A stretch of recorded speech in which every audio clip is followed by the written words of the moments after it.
विश्वं दर्पण दृश्यमान नगरी तुल्यं निजान्तर्गतं पश्यन्नात्मनि मायया बहिर्भूतं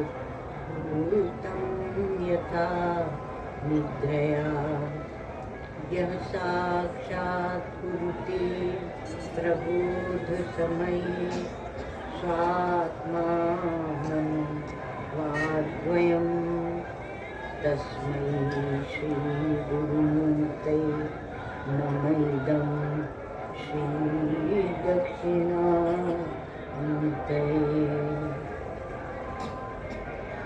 धर्मः कर्म विशेष एष विहितः शास्त्रैर्मनः शुद्धये शुद्ध्या सिद्धपदार्थ बोधनविधा निर्बाधमाधीयते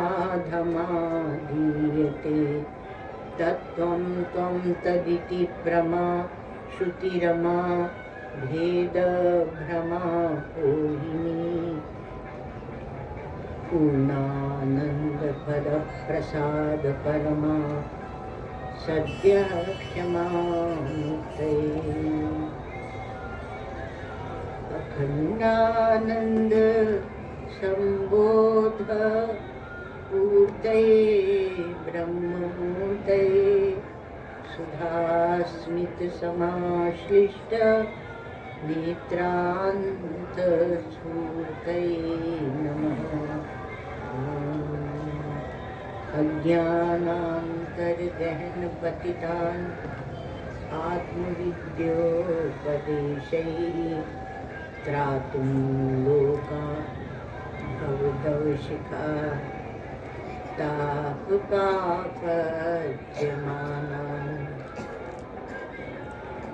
मुक्त्वा मौनं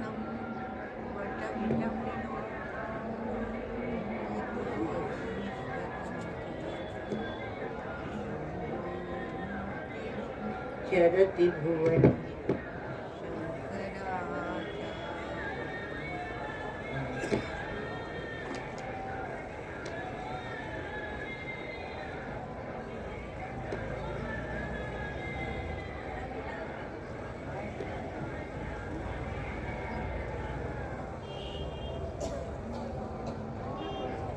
श्रुति स्मृति पुराणानाम् आलयं करुणालयं नमामि भगवत्पादं शङ्करं लोकशङ्करं नमामि भगवत्पादं शङ्करं लोकशङ्करम्।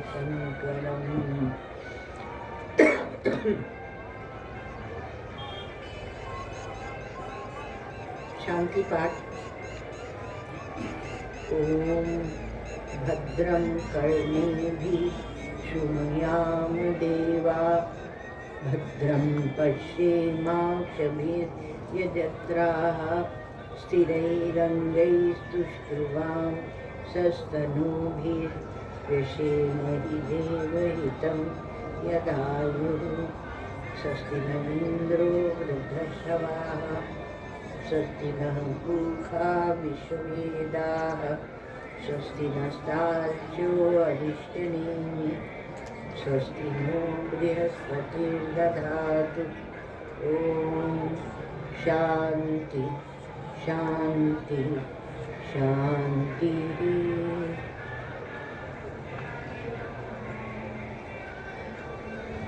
दध्यानान् सुकृतानैः स्थिर चरण कर व्यापि व्याप्य लोकान् भुक्त्वा भोगांस्तविष्टान् पुनरपि चिषणोद्भासितान् कामजन्यान् पीत्वा सर्वान् विशेषान् स्वपिति मधुरगुण माया भोजनो माया माया संख्या तुरीयं परममृतं मजं ब्रह्म त्यक्तन्नतोऽस्मि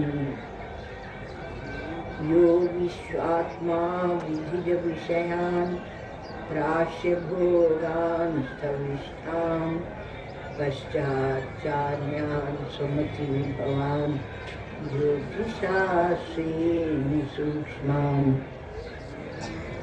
सर्वानेतान् पुनरपि शनैः स्वात्मनि स्थापयित्वा हित्वा सर्वान् विशेषान् विगतगुणगणः आत्मसौ न स्तुतीयः।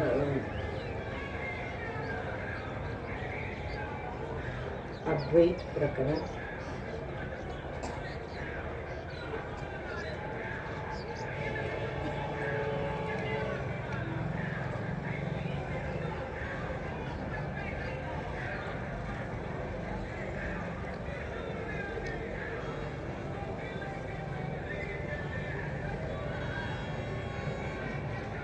तीसरी कारिका से देखें, जहाँ से आकाश का दृष्टांत प्रारंभ हुआ।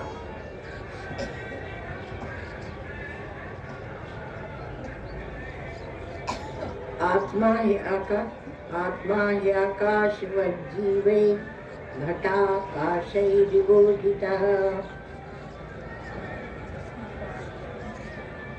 घटादिवच्च संघातैर्जाता वेतन्निदर्शनम् घटादिषु प्रलीनेषु घटाकाशादयो यथा आकाशे सम्प्रलीयन्ते तद्वज्जीवा इहात्मनि यथैकस्मिन् घटाकाशे रजोधूमादिभिर्युते न सर्वे सम्प्रयुज्यन्ते तद्वज्जीवा सुखादिभिः रूपकार्यसमाख्याश्च भिद्यन्ते तत्र तत्र वै आकाशस्य न भेदोऽस्ति तद्वज्जीवेषु निर्णयः नाकाशस्य घटाकाशो विकारावयवौ यथा नैवात्मनः सदा जीवो विकारावयवौ तथा यथा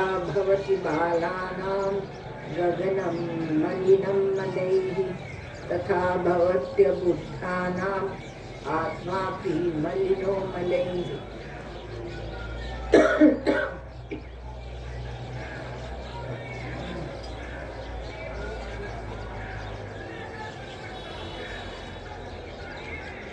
पांचवी कारिका का भाष्य चल रहा है और भाष्य में भगवान भाष्यकार ने सांख्यों ने जो आत्मा का रूप बताया उसको सांख्य दर्शन ने उसका उत्तर दिया है और अर्थात उसको निरस्त किया है।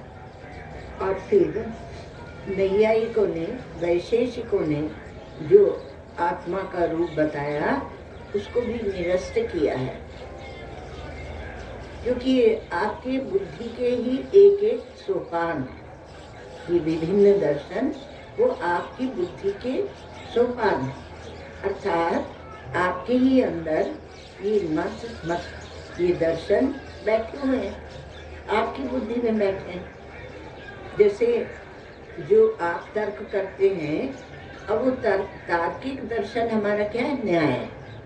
अब उनका तर्क सुन लो, तो उनका जब आप तर्क सुनते हैं तो आपको लगता हाँ ये तो ऐसा तो हम नहीं सोचते। जब योगियों का सुनते हैं तो आप कहते हैं कि हाँ ये बात तो बिल्कुल सच है, ये तो ऐसी ही होनी चाहिए। तो इसलिए आपकी बुद्धि से उनका नाम लेकर सांख्य योग न्याय वैशेषिक इनका नाम लेकर आपकी बुद्धि के वो सोपान हैं, उनको स्पष्ट किया जाता है। क्योंकि लोग सोचते हैं कि इसमें कुछ लड़ाई है, लड़ाई नहीं। तो बोलते हैं हम तो इसमें पढ़ते ही नहीं, हम इसमें नहीं पढ़ते। नहीं पढ़िए, अच्छी बात है। अपना अपना विचार, अपना साधन करते रहना ही उत्तम है। पर यदि कभी आपकी बुद्धि में ये बादल आ जाए तो उनको हटाना आवश्यक है। नहीं तो आत्मा के सूर्य का प्रकाश पूरा पूरा नहीं चलेगा। तो किसको निरस्त किया गया? अब यहाँ जो चल रहा है अभी इस समय, तो वैशेषिक आदय करके दिया। वैशेषिक आदि उसमें हो सकता है आपकी बुद्धि भी। तो एक तो हम लोगों ने देखा था कि जो चीज सुषुप्ति में नहीं भासती है वह काल के वश में है, काल के वश में। तो इसलिए इसमें कोई बुद्धिमत्ता नहीं है कि हम, क्योंकि बुद्धि वहाँ नहीं रहती है और बुद्धि ही काल बनाती है। तो जैसे हमारी बुद्धि धोखा देती है, उसी प्रकार से दूसरे की बुद्धि भी धोखा देती है। तो बुद्धि जो है वह आत्म समवायी नहीं है, अर्थात बुद्धि और आत्मा साथ साथ रहते हैं, वह नहीं है, उसको हटाया गया। दूसरी बात है कि बुद्धि और आत्मा ये समान सत्ता तत्व भी नहीं है कि उनकी साथ में सत्ता हो, और ये दर्शन ऐसे मानता है। अर्थात होता क्या है गड़बड़, तो बुद्धि को ही आत्मा मान लेते हैं और बुद्धि के उत्कर्ष से सोचते हैं कि हम ये सब बुद्धि के आधार पर है दर्शन। बौद्धों ने बहुत विचार किया तो क्षणिक विज्ञानवाद, शून्यवाद तक वो पहुंचे। तो ये समान सत्ता का तो नहीं है बुद्धि और ये, और क्योंकि बुद्धि बदलती रहती है क्योंकि बुद्धि में जन्य ज्ञान के संस्कार पड़े हैं। जन्य ज्ञान क्या होता है? एक जन्य ज्ञान बोलते हैं हम लोग, एक अजन्य ज्ञान। जब चेतन, आप लोग चेतना भी कहते हैं, तो चेतन उतर के बुद्धि में आता है, तब वह प्रातिभाषिक हो जाता है, आभास होता है। आभासवाद की प्रक्रिया से, कोई भी प्रक्रिया में आप समझ लेना। और वह जब बुद्धि से उतर के मन में, मन से इंद्रियों में और विषयों में जाता है, तो अंतःक्रियते, कल भी बताया था कि अंतःकरण उसको वहाँ तत्त विषय के साथ अर्थात इंद्रियों के साथ तादात्म्य करके और उसको ग्रहण करता है। तो वह मन के साथ, क्योंकि मन सबके पीछे है, इंद्रियों के पीछे है, तो वह विषय को ग्रहण करता है। हमारा चेतन उस विषय को ग्रहण करता है। तो वो क्या हुआ कि पहले तो चेतन उतरा अंतःकरण में, फिर उसके बाद नेत्रादि इंद्रियों के द्वारा गया बाहर, और फिर वहां से विषय को लेकर अंदर लाया। तो वह क्या है? जन्य ज्ञान।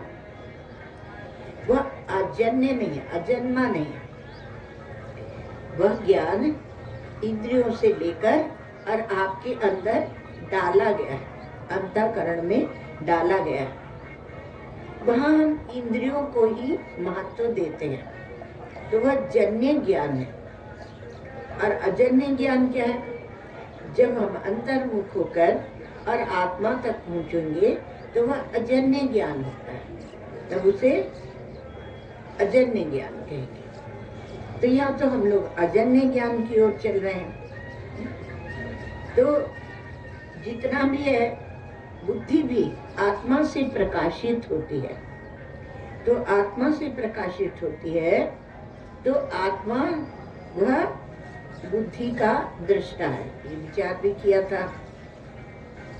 तो बुद्धि रूप जो उपाधि है, वह आत्मा में है नहीं।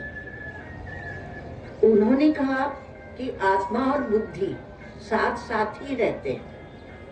वेदांत ने कहा कि बुद्धि रूप क्योंकि आत्मा अविनाशी है और ये बुद्धि बदलती रहती है, सो जाती है, तो ये परिवर्तनशील जो भी है वो आत्मा के साथ जुड़ता नहीं।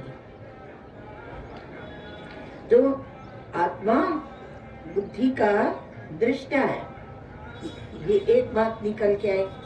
और दूसरे कि बुद्धि रूप जो उपाधि है वो आत्मा में विवर्त मात्र है, वह आत्मा से जुदा नहीं है पर विवर्त मात्र है। जब आप कहते हैं कि बुद्धि आत्मा में विवर्त मात्र है अर्थात विपरीत वर्तन, तो विवर्त मात्र है, तो विवर्त को लाते ही आप चेतन की ओर चल पड़ते हैं। अर्थात आपको चेतन का आश्रय लेने की बात समझ में आती। चेतन की प्रधानता से ये विवर्त शब्द आता है दर्शनों में। जो चेतन का ही विचार करते हैं, आत्मा का ही विचार करते हैं, तो उससे ये विवर्त शब्द आ जाएगा। आत्मा है ही अधिष्ठान रूप में, साक्षी रूप में, और बुद्धि इसमें कभी फुरफुराती है कभी नहीं फुरफुराती। जैसे सुषुप्ति में नहीं फुरफुराती है। कभी आप तमोगुण में जाते हैं तब भी कहते हैं हमारी बुद्धि काम नहीं कर रही, हमारी बुद्धि में ये बात समझ में नहीं आई। तो हमें ये बात समझ में आई। आप क्या कहते हैं? हमें ये बात समझ में नहीं आई। सब प्रसंग चल रहा है, हमें समझ में नहीं आ रहा, क्योंकि है उस प्रकार का अन्य दर्शनों की बात है। तो कहा हमें समझ में नहीं आ रहा, अर्थात आपकी बुद्धि में वो बात बैठ नहीं रही है। तो सारा पसारा किसका हुआ? बुद्धि का। और बुद्धि का आत्मा में कोई अस्तित्व है नहीं, इसलिए हम बुद्धि को आत्मा के समान सत्ता तत्व भी नहीं मानते और बुद्धि के वो विवर्त मानते हैं। दूसरी बात, बुद्धि बदलती रहती है, बुद्धि जन्य ज्ञान के अनुसार चलती है, अर्थात इंद्रियों के द्वारा जो ज्ञान बटोरा गया। एक है विशुद्ध ज्ञान, अजन्मा ज्ञान, वो उसको कहीं लेने नहीं जाना है, वो आपके पास है ही, आप ही हैं, आपका विशुद्ध स्वरूप ही है। लेकिन हम कहाँ तक पहुँच के और उस जन्य ज्ञान में फंसते, उसी का अभिमान करते रहते और ज्ञाता बनकर ही अभिमान नहीं करते कि चलो हम बुद्धि के साथ जुड़कर, इंद्रियों के साथ जुड़कर और जन्य ज्ञान को अपनाकर और उसको प्रमुखता देकर और हम कहें कि हम ऐसे हैं, हमें ये आता है, हमें ये आता है, हम ये करते हैं, वो करते हैं। तो केवल क्या है कि वो जन्य ज्ञान के अनुसार कौन जुड़ती है? बुद्धि। और आप वह अजन्मा ज्ञान है जो इस सब के परे है, इस सब को देखता, उसका साक्षी है और अधिष्ठान है। ऐसा जो अधिष्ठान है उसमें भेद मत बना, वो आत्मा, उसमें इसको लेकर अजन्मा ज्ञान में जन्य को लेकर अजन्य ज्ञान में भेद मत बनाइए, वह अपौरुषीय है। तो ये एक दूसरे को सिद्ध नहीं करते हैं, बुद्धि और आत्मा सिद्ध नहीं करते हैं। तो विज्ञान से जब जानकारी बढ़ती है तो हम उसका अभिमान करते हैं। तो बुद्धि बनती, बिगड़ती, बदलती है, बनती है, बिगड़ती है, बदल जाती है, और सोती है और जागती है बुद्धि। और आत्मा यह ज्यों का त्यों एक रस, दृष्टा, साक्षी, सर्वाधिष्ठान रहता है, तो संबंध नहीं है इनका। तो जो ये लोग समवाय संबंध बताते हैं तो कहा वह नहीं है। तो बुद्धि घड़े में है, आकाश में नहीं है, और आकाश में नहीं है तो घटाकाश में भी नहीं है, क्योंकि घटाकाश, महाकाश, भूताकाश सब एक ही हैं। तो रजो धूमादि युते, रज, घट में आप रज डाल देते हैं मिट्टी, और धूम, धुआं इत्यादि दूध डालते हैं, गंगा जल डालते हैं, तो उससे न सर्वे संप्रयुज्यन्ते, उससे सब नहीं जुड़ते हैं। उसी प्रकार से सब चीज को ले लेना। कोई कोई कहते हैं कि हमने इतने साल आप पर श्रद्धा की, तो अब हमें उसका क्या, उसका चुकाओ, क्योंकि हम श्रद्धा की है तो आप चुकाओ। तो आपने श्रद्धा कहाँ की?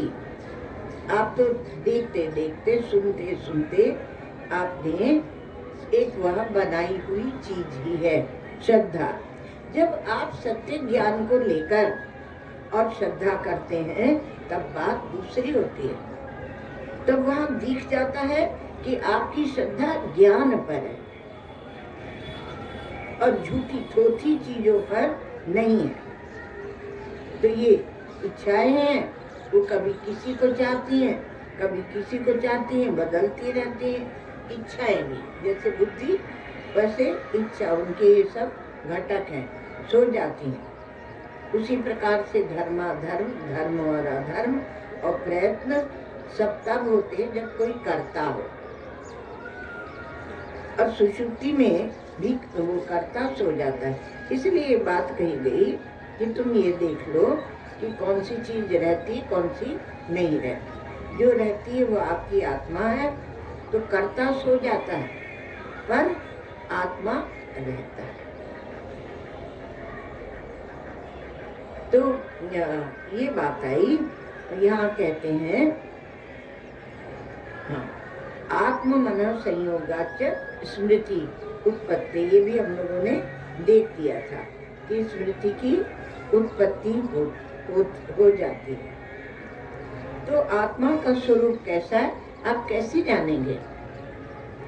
आप कभी अपनी आत्मा के साथ बैठे ही नहीं, उपाधियों के साथ ही बैठे, बुद्धि के साथ, इच्छा के साथ, इत्यादि इत्यादि जो सुख दुख सब गिनाते हैं उसके साथ आप बैठे रहते हैं।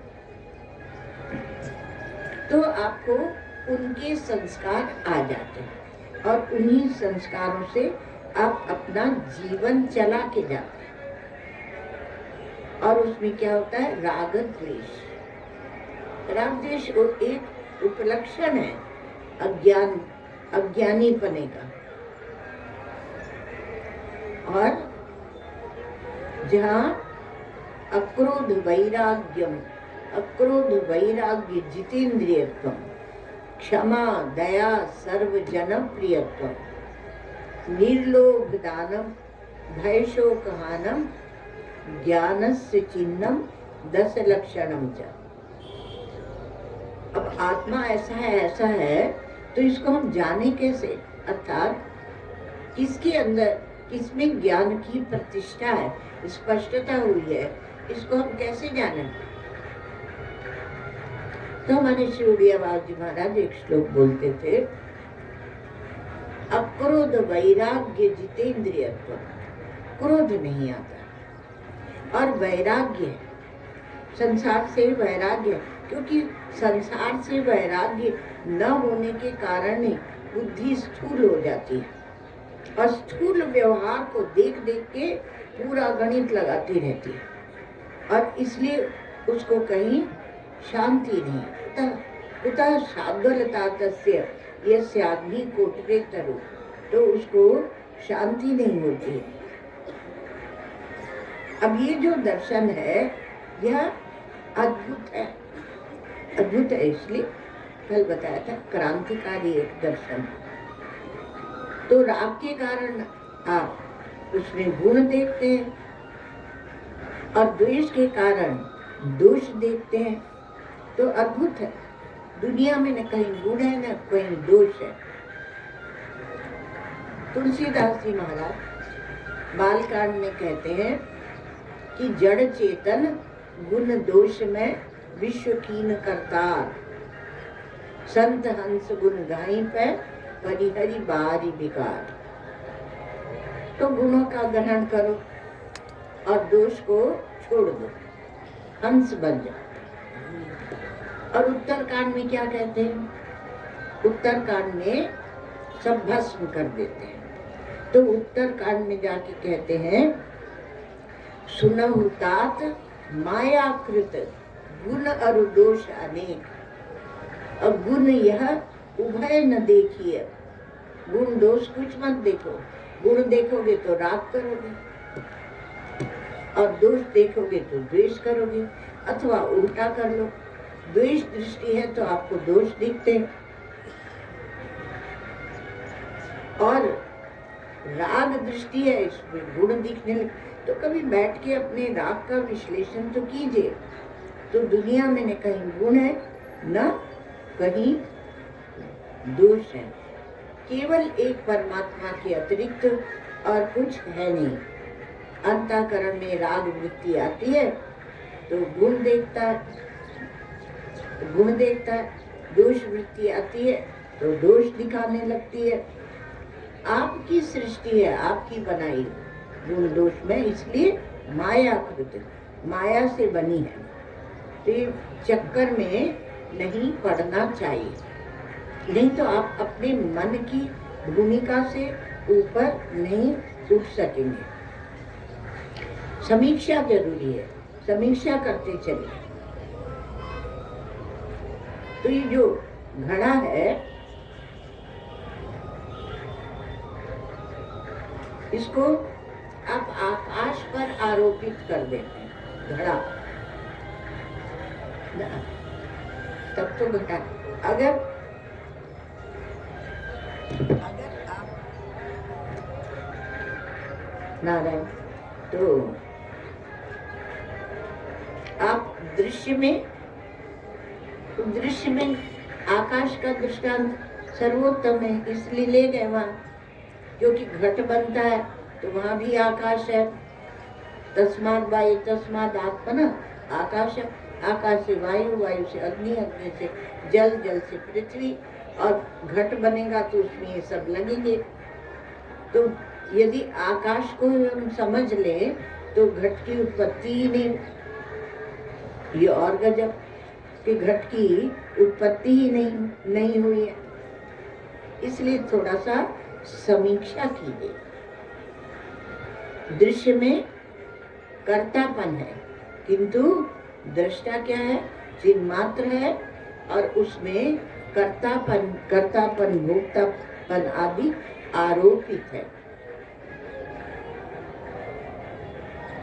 सुषुप्ति में आपका कर्तापन भोक्तापन सो जाता है। तो तात्पर्य है कि घट से कितनी चीजें दिखाई गई।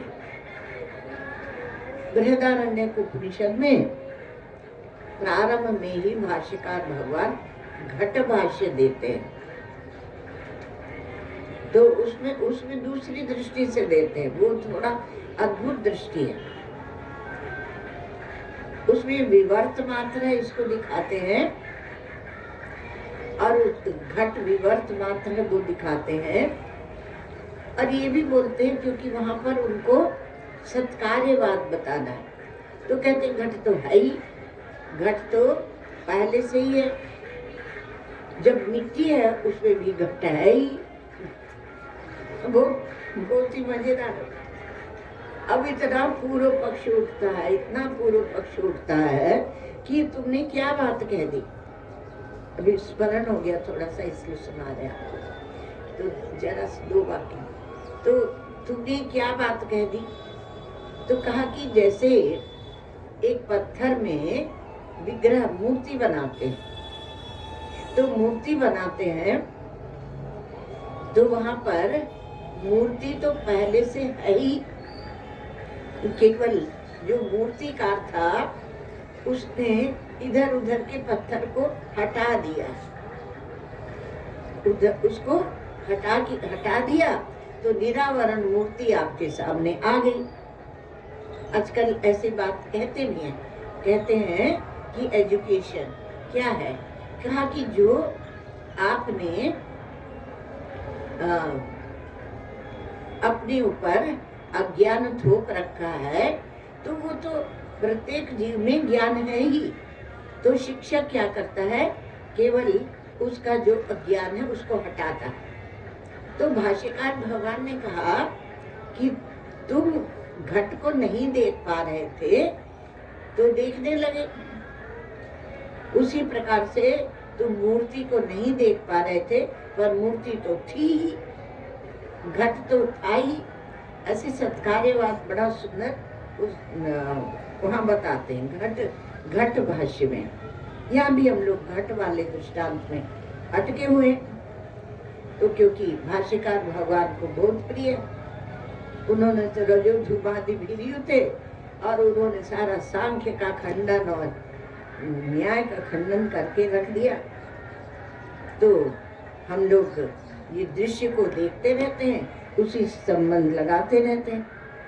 तो आत्मा का जो संबंध है बोलते हैं वो किसी से है नहीं, दृश्य के साथ आत्मा का संबंध मानकर आप उसमें संस्कारों का आरोप करते हैं। वास्तव में संस्कार है नहीं, हमने स्वयं ही उनको दोहरा कर और ठोस बना रखा है। आप चाहे तो आप इसी क्षण मुक्त है, अगर इसको अद्वैत को समझ लेते हैं तो आप इसी क्षण मुक्त है, पर नहीं, हमने अपने ऊपर संस्कार थोप रखे। तो जो निर्मल आत्मा है, निर्गुण है, निरअवयव है, तो हम उसको जानते नहीं। तो आत्मा का ही स्मरण कीजिए, उसी का चिंतन मनन कीजिए, उसी का श्रवण कीजिए, और सब गया ही है। दिव्यो यमूर्ता पुरुषः सा बाह्याभ्यंतरो यजा, यह जो पुरुष है वो दिव्य है, अमूर्त है, उसको गढ़ा नहीं गया है। पुरुषः सा बाह्याभ्यंतरो ही अजः, मतलब ये बता रहे हैं कि अजन्मा का जो सिद्धांत है, अजातवाद, वो हमने उपनिषद से, वेदों से ही लिया है। बाह्य और अंतर सब जगह वह एक रस अजन्मा है। अप्राणो यमनः शुभ्रो अक्षरात् परतः परः, वह बिना प्राण के है और बिना मन के है, शुभ्र है और अक्षरात् परतः परः। ऐसा जो आत्मा है तो उसको आप किसके साथ समवाय करेंगे, क्योंकि द्रव्य के साथ आप जब जोड़ते हैं, क्योंकि आत्मा को ही द्रव्य बता दिए, तो उसके साथ जब जोड़ते हैं तो गुण कर्म सामान्य विशेष समवाय संबंध से रहते हैं। तो आत्मरूप जो द्रव्य है उसमें समवाय संबंध किस प्रकार रहेगा, वो रहता नहीं है, क्योंकि वो तो समवाय, वो उसको भी एक पदार्थ ही मानते होते हैं। तो नैयायिक वैशेषिक मत में आत्मा के साथ सबको रख देते हैं, तो और इसीलिए उनकी इच्छा आदि सब आत्मा के साथ जोड़ दी। इसलिए कहा स्मृति भी उसी से उत्पन्न होती है, आत्मा और मन के संयोग से स्मृति उत्पत्ति होती है। तो भाष्यकार भगवान ने कहा युगपतवा सर्व स्मृति उत्पत्ति प्रसंग। आत्मा के साथ तो आत्मा तो सर्वदा रहता है, वह अजन्मा है, वह शाश्वत है, वह अविनाशी है। तो कहा कि एक साथ ही संपूर्ण स्मृतियों का उत्पन्न हो जाएगी। न च भिन्न जातीयान नाम स्पर्श आदि हीना नाम आत्मा नाम मन आदि भी संबंधो युक्ता। तो जो स्पर्श आदि से युक्त है वो आत्मा से भिन्न है, तो भिन्न जाति है। कौन है?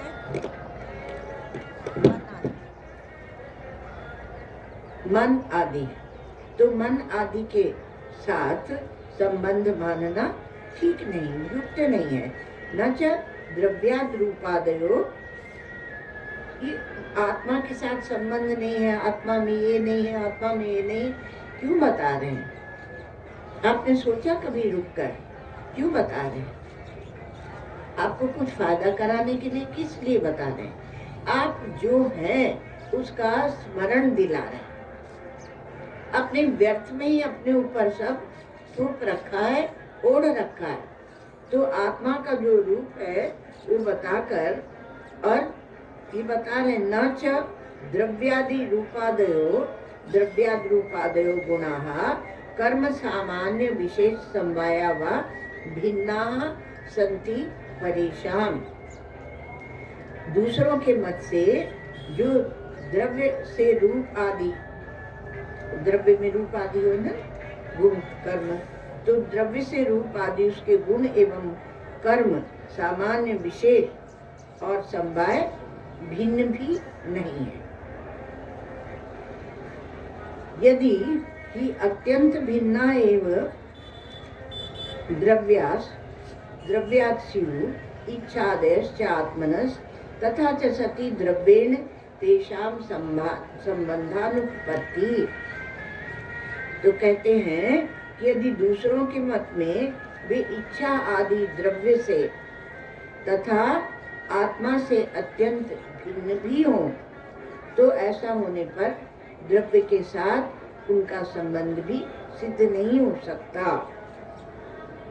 साथ में मत जोड़ो, अपने साथ जो जोड़ा। बहुत बार हम लोग जब वो दर्शन पढ़ते हैं तो बड़ा अच्छा लगता है, एक भूमिका में अच्छा भी लगता है। तो कहते हैं कि नहीं, यदि आत्मा से अत्यंत भिन्न भी हो तो भी द्रव्य के साथ भी उनका संबंध भी सिद्ध नहीं होता है। अयुत सिद्धा नाम, एक अयुत उनका शब्द है। तो अयुत में, अयुत शब्द क्या कैसे बनता है कि कहा कि जैसे जो पदार्थ मिलकर सिद्ध होते हैं उसे कहते हैं युत सिद्ध, और जो बिना मिले सिद्ध होते हैं तो अयुत। तो अयुत का अर्थ हुआ कि हमेशा से उसके साथ है, हमेशा से जुड़े हुए हैं। तो अयुत सिद्ध जो पदार्थ हैं, तो अयुत सिद्धा नाम समवाय लक्षण, अर्थात परस्पर मिले हुए ही सिद्ध है।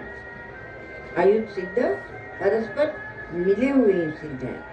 तो अयुत सिद्धा नाम समवाय लक्षण संबंधो न विरुध्यत इति चेत न।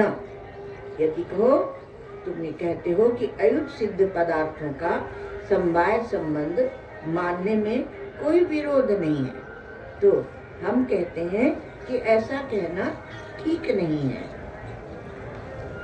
क्योंकि इच्छा दिव्यो अनित्य,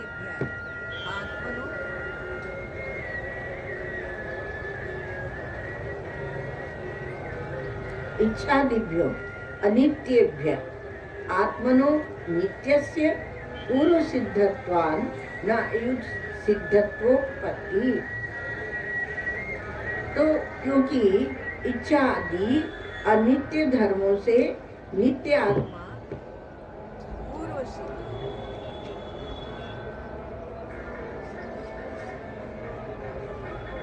इच्छा आदि जो अनित्य वस्तु है, अनित्य धर्म है, ये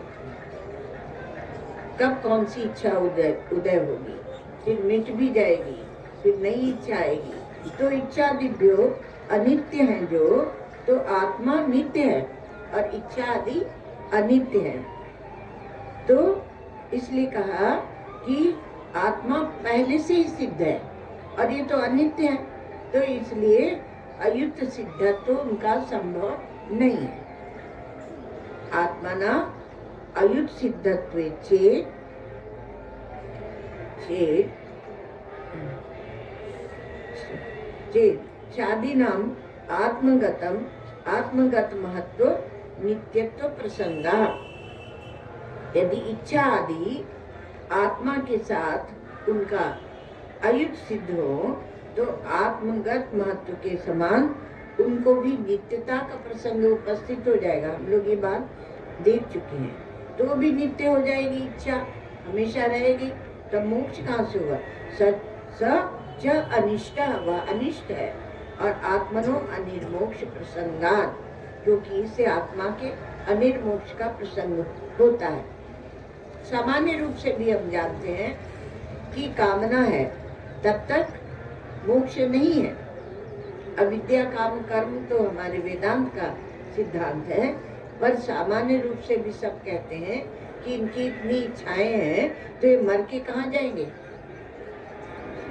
तो इच्छा के साथ रखकर और आप मुक्त भी हो जाएं तो संभव नहीं है। और इच्छा तो फिर जितना लंबा आत्मा का जीवन है उतना लंबा इच्छा का जीवन हो जाएगा। इसलिए इच्छा का आप में कोई अस्तित्व है नहीं। आप अर्थात आप आत्मा। तो जितनी दूर तक आत्मा जाएगी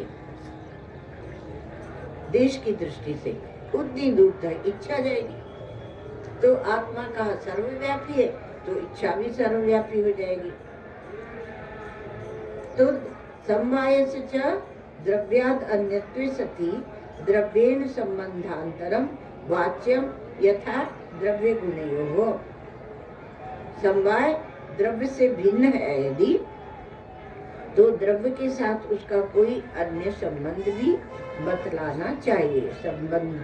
संबंधांतरम वाच्यम, उसका कोई और संबंध भी बचाना। जैसे कि द्रव्य और गुण का है, तो गुण और क्रिया का आश्रय है द्रव्य, तो ऐसे संबंध है।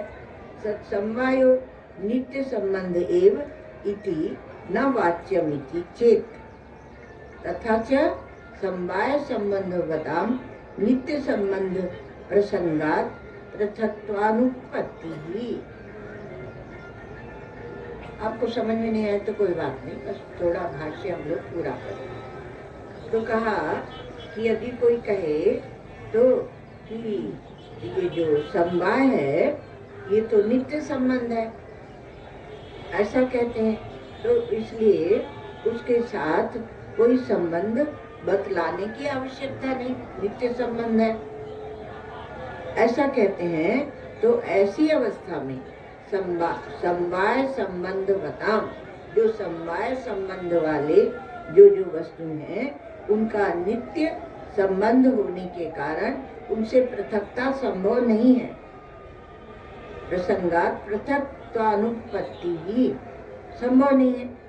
अत्यंत पृथक्त्वे च द्रव्यादीनां स्पर्शवद अस्पर्शवद्योः इव षष्ठ्यार्थ अनुपत्ति ही। बड़ी सुंदर बात कही। यदि द्रव्य आदि को परस्पर अत्यंत भिन्न माना जाए तो स्पर्शवान और अस्पर्शवान, स्पर्शवान और स्पर्शहीन जो पदार्थ हैं, द्रव्य हैं, उनमें परस्पर संबंध होना संभव नहीं है। आकाश के साथ किसका संबंध है? का हम रस्सी से आकाश को बांध देंगे? बांध देंगे क्या? क्योंकि एक वस्तु अस्पर्श है और एक वस्तु में स्पर्श है। स्पर्श शब्द भी वो लाएंगे क्योंकि वो स्वयं ही कहेंगे भगवान गौड़पादाचार्य कि अस्पर्श योगो नाम वही दूरदर्शम सर्वयोगी भी। सब योगियों के लिए वह दुर्दर्श है, यह अस्पर्श योग है। योगिनो बिभ्यति अस्मात् अभय भय दर्शिना, जो अभय पद है उसी में भयभीत होते हैं, उसको नहीं समझना चाहते हैं। तो स्पर्शहीन जो द्रव्य है और स्पर्शवान के साथ संबंध कैसे हो सकता है? यह षष्ठी जो शब्द का प्रयोग किया उसका अर्थ है संबंध। तो संबंध षष्ठ्यार्थानुपत्ति ही संबंध नहीं हो सकता। तो ये इच्छा आत्मा को यदि आप इच्छादि उत्पत्ति विनाशील गुणों वाला माना जाए तो उसकी अनित्यता का प्रसंग उपस्थित हो जाएगा। आत्मा की इच्छादि उपजना पायवद गुणवत्वेचा आत्मनो अनित्यत्व प्रसंगा आत्मा को ही अनित्य कर दे। हम लोग वेदांती ये बौद्धों को क्योंकि वो शून्य में ले जाते हैं अथवा तो क्षणिक विज्ञान में तो आत्मोच्छेदवादी भी कहते हैं।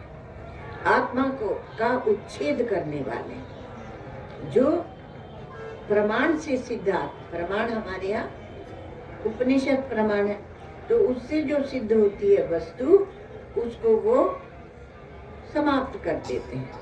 तो आत्मा का उच्छेद करने वाले आत्मोच्छेदवादी तो कहा कि उनके फिर मोक्ष भी कहाँ से होगा। तो आत्मा की को यदि आप इच्छा आदि के साथ जुड़ा हुआ मानते हैं कि इसको समझ लेने से आपको ये भी समझ में आ जाएगा जो दूसरा जो नास्तिक दर्शन है नास्तिकतावादी हैं जो वेद को नहीं मानते ईश्वर को नहीं मानते आत्मा को भी नहीं मानते उनके ऊपर भी आपको विचार सुलभ हो जाएगा। तो अनित्यता का प्रसंग उपस्थित हो जाएगा। अनित्यत्व प्रसंग अनित्यता का प्रसंग आ गया। अभी बताइए कि जो अनित्य है जहाँ जाके कुछ मिलना ही नहीं है उसके लिए कौन सा पुरुषार्थ करेगा कोई। एक जगह कहा कि भाई तो फिर निद्रा ही पुरुषार्थ हो जाएगा तो उसके लिए कौन सा पुरुषार्थ करेगा। देह फलादिवत सावयवत्वम और हमारे यहाँ धर्म से ही पुरुषार्थ प्रारंभ है क्योंकि वहीं से हम अनात्म वस्तुओं को हटाने लगते हैं उनके साथ जो जुड़ाव आदि है। तो देह फलादिवत सावयवत्वम विक्रियावत्वम च देहादिवद एव इति दोषो अपरिहार्यो। अब दो दोष और बता रहे हैं तो क्या भाष्यकार भगवान दो दोष और बता रहे हैं।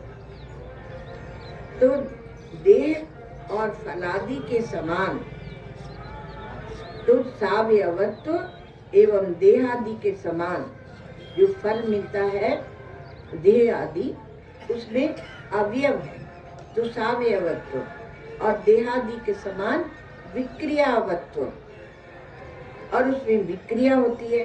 ये दोष हो जाए आ जाएंगे आपके आत्मा में ना वो धीर अवयव है उसमें उसको खंड नहीं किया जा सकता। और दूसरे क्या है कि उसमें कोई विक्रिया नहीं होती। यह इससे प्रमाण से हम इस बात को जान लेते हैं। तो जो सबसे परे है निरअवयव है सबका साक्षी है।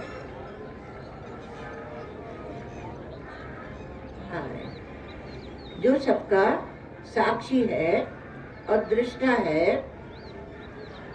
तो ये उसमें आप उसमें विक्रिया लाए और उसको खंड खंड करे इच्छादि के साथ जोड़कर तो ये दोष अपरिहार्य हो जाते हैं यदि हम हमारे विचार की शैली प्रक्रिया ठीक नहीं है।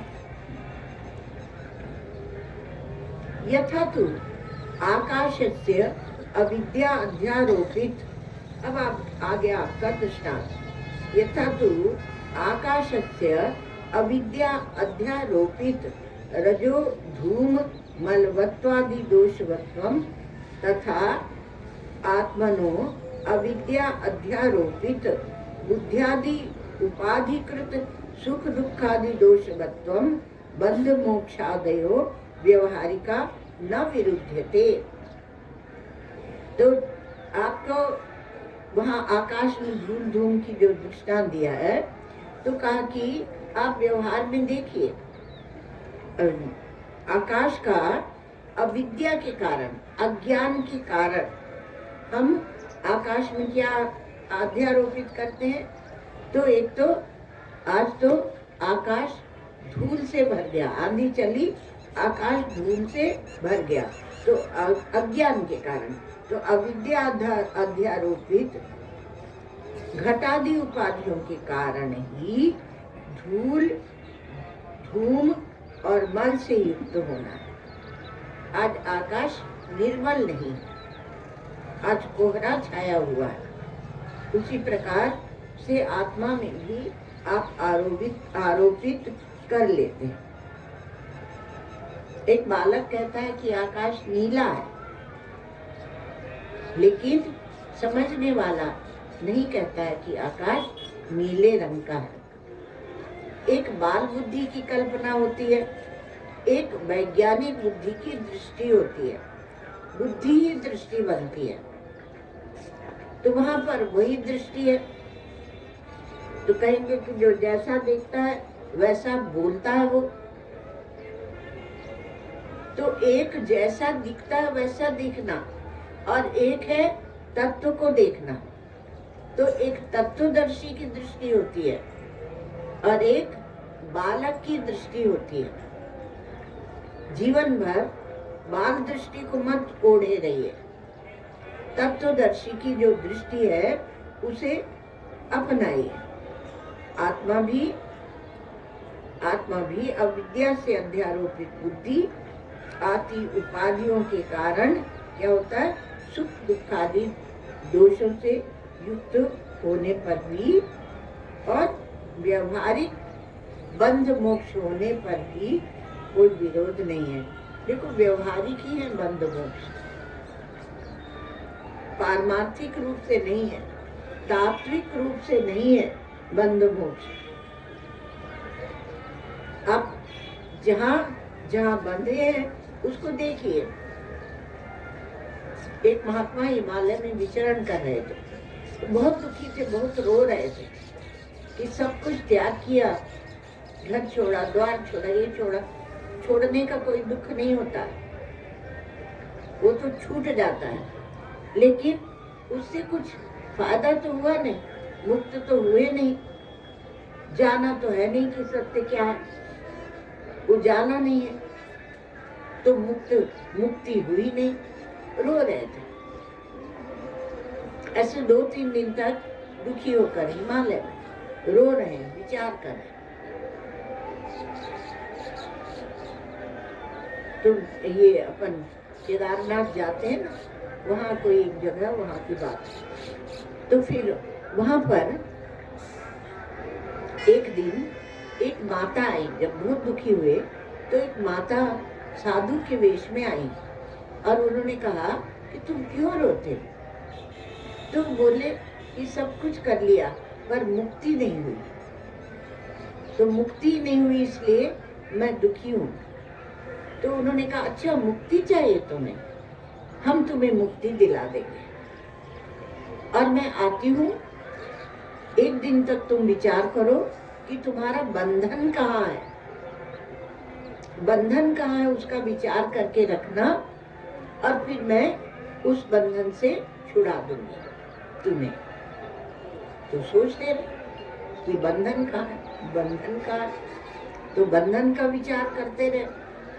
तो जो बंधन बताओगे तभी तो उससे मुक्त किया जाएगा ना। तो बंधन कहाँ है वो बताओ, तब हम तुम्हें मुक्त भी कर देंगे। अब उसी पर उनका विचार चल पड़ा, विचार जग गया। ईश्वर कृपा से, हिमालय की कृपा से, मंदाकिनी की कृपा से, गंगा मैया की कृपा से, सब संपूर्ण प्रकृति जिज्ञासु के साथ रहती है, इसलिए उसे कोई तकलीफ नहीं होती।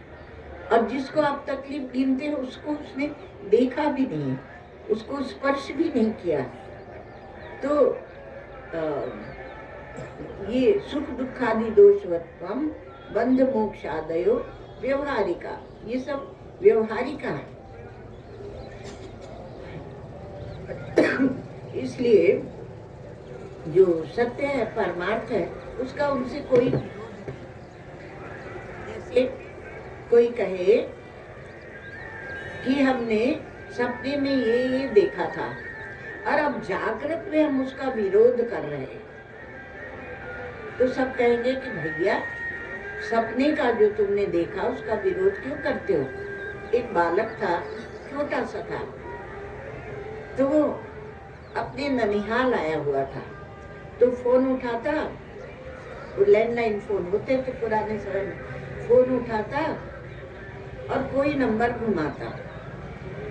उतना मालूम था उसको, 3 साल का बालक था। फिर अपनी दादी से बात करता, हाँ दादी, हाँ दादी, तुम कैसे हो दादी। तो उधर से एक बार कोई औरत बोली, ए रख दे फोन, नालायक क्यों फोन किया, ऐसे डांटा। तो डर के फोन रख दिया। उन्होंने बड़ी जोर से डांटा है मुझे।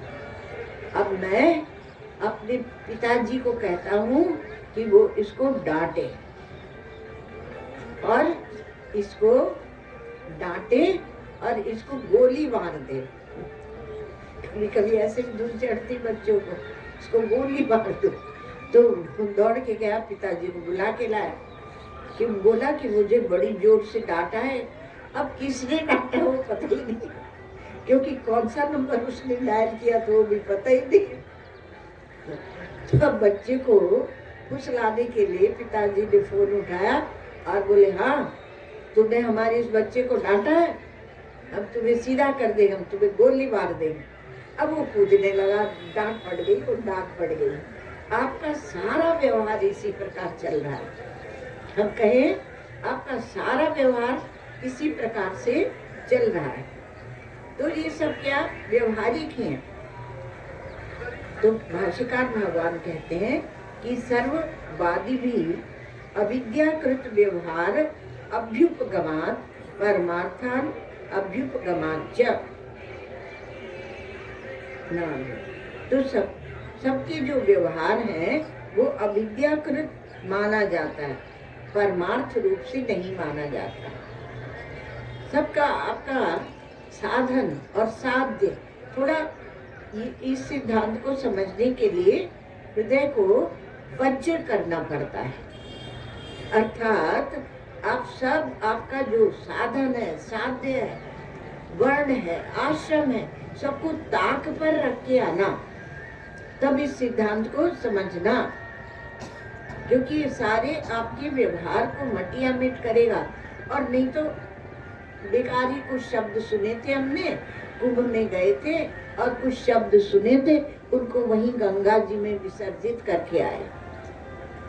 और गंगा जी में तो ज्ञान की धारा बहती है, तो किसी का कल्याण हो जाएगा। तो आपको कुछ नहीं मिलेगा, इसलिए इसको समझिए। यहाँ तो ये भाष्य थोड़ा सा उसका था, मतलब दूसरे दर्शनों को लेकर था, पर यहाँ जो आखिरी में कह रहे हैं कि बंध मोक्ष आदि, ये सब व्यवहार को अविद्याकृत माना है। सभी वादियों ने भी व्यवहार, संपूर्ण व्यवहार को अविद्याकृत माना, अर्थात जो दर्शनों का नाम लिया उन्होंने भी व्यवहार को अविद्याकृत और माना है, परमार्थ नहीं माना है। तस्मात् वो भी आत्मा में ये भेद की कल्पना उनकी नहीं बनती है। आत्म भेद परिकल्पना वृथैव तार्किकैः क्रियते, तो वृथा में उन्होंने इसमें कल्पना की है। तो देखो आत्मा क्या है, नित्य शुद्ध बुद्ध मुक्त है। जैसे इंद्रधनुष का जो रंग होता है वह आकाश को नहीं छूता है, लेकिन हम उस रंग को देखते हैं। तो आकाश किसी से लिप्त नहीं होता, आज तो आकाश रंग गया, उसमें 7 रंग आ गए। हम लोग सब करते हैं का। कैसे? एक बार हम लोग जा रहे थे हिमालय में, तो वहां पर बिल्कुल भारतवर्ष का नक्शा बन गया बादलों में, और उसके सब तरफ प्रकाश स्पष्ट रूप से दिखे। अरे देखो देखो, जल्दी देख लो, भारत का नक्शा बना है। एक दूसरे को कहे कि भारतवर्ष का नक्शा बना है। थोड़ा सी गाड़ी आगे बढ़ी तो कुछ और दिखने लगा, रुक जाओ रुक जाओ, ड्राइवर से कहा, सब लोग भारतवर्ष का नक्शा देख लो। तो बादलों में बना हुआ था, तो बादलों में बना था तो चला गया। तो आकाश न कोई नक्शा बनाता है और न आकाश उससे लिप्त होता है। तो आकाश से जो घड़ा बना है, ये क्या है कि इसके साथ किसी का संबंध नहीं बनता है। उसकी उपाधि से सब दिख रहा है, और न पैदा होते हैं न मरते हैं। संबंध तो विकारी होते हैं और अवयव युक्त होते हैं। तो आज आकाश मलिन है तो आकाश मलिन नहीं होता। ऐसे ही ये नित्य शुद्ध बुद्ध जो आत्मा है, परिपूर्ण है, अविनाशी है, एक रस है, अद्वितीय है और प्रत्येक चैतन्य से अभिन्न है। ये अद्वितीय अद्वय है ये आत्मा, और प्रत्येक चैतन्य से अभिन्न है, अर्थात आपकी आत्मा से एक होकर रहता है। तो उसको, ऐसे ब्रह्म तत्व को जो प्रत्येक चैतन्य का है और साक्षी है, प्रत्येक चैतन्य है और साक्षी है, तो आत्मा को इनसे युक्त मानने की कोई आवश्यकता नहीं। फिर आखिरी में भगवान भाष्यकार ये कह रहे हैं कि न्याय मत में भी जीव को बड़ा मानते हैं। बड़ा मानते जब उसका स्वरूप का वर्णन करते हैं आत्मा का, तो उस प्रकार से कितना व्याप्त होता है वो मानते हैं। तो फिर उसको, इसलिए उसे देह मानना वो भ्रांति है। सभी मतवादों का यहाँ पर बोल दिया है, तो वह भ्रांति है। और फिर सांख्य मत में भी आत्मा को विभु और दृष्टा तो मानते हैं। तो दृष्टा जब मानते हैं तो उसका जो दृश्य के साथ तादात्म्य है वह अविद्याकृत है, अज्ञान से।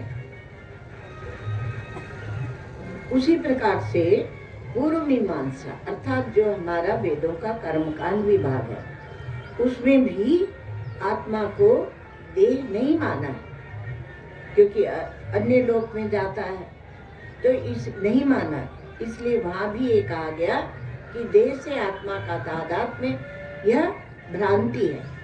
और जो हमारे उपासक मत है, वैष्णव, शैव, बौद्ध, जैन, ईसाई इत्यादि भी, वैष्णव उपासक मत एक, वैष्णव, शैव आदि,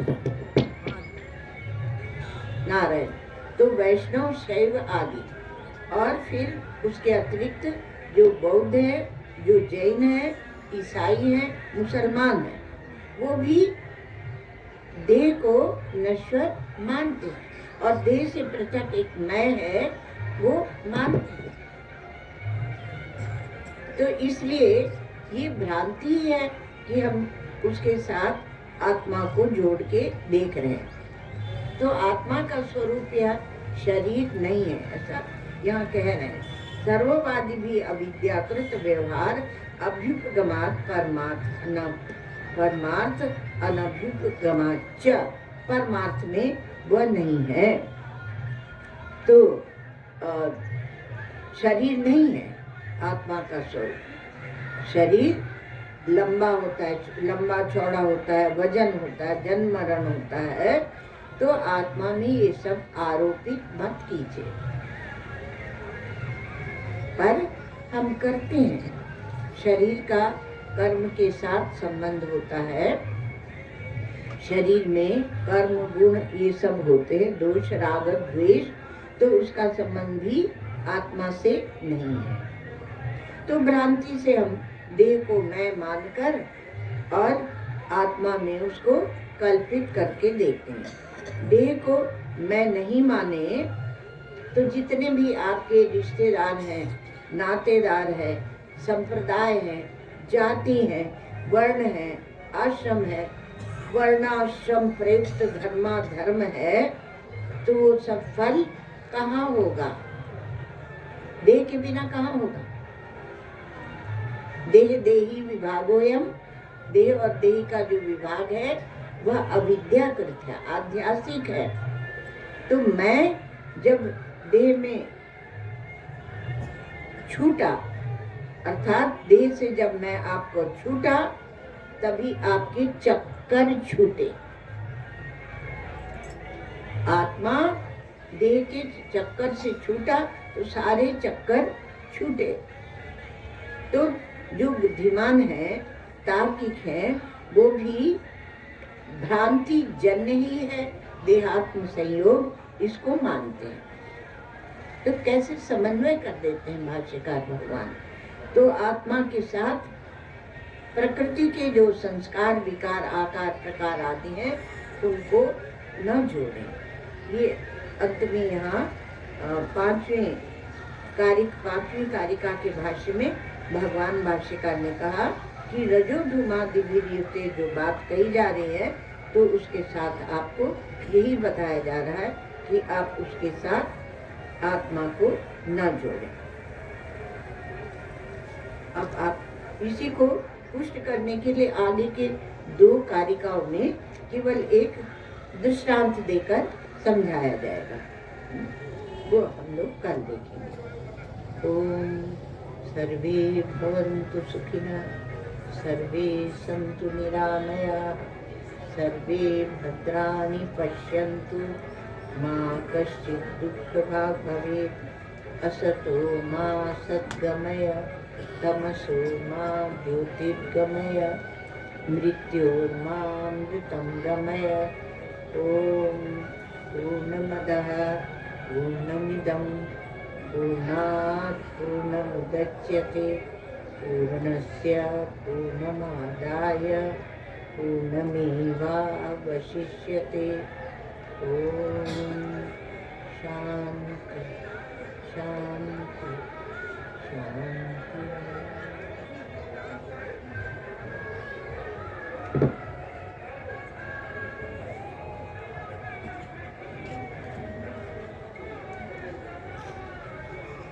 आज शाम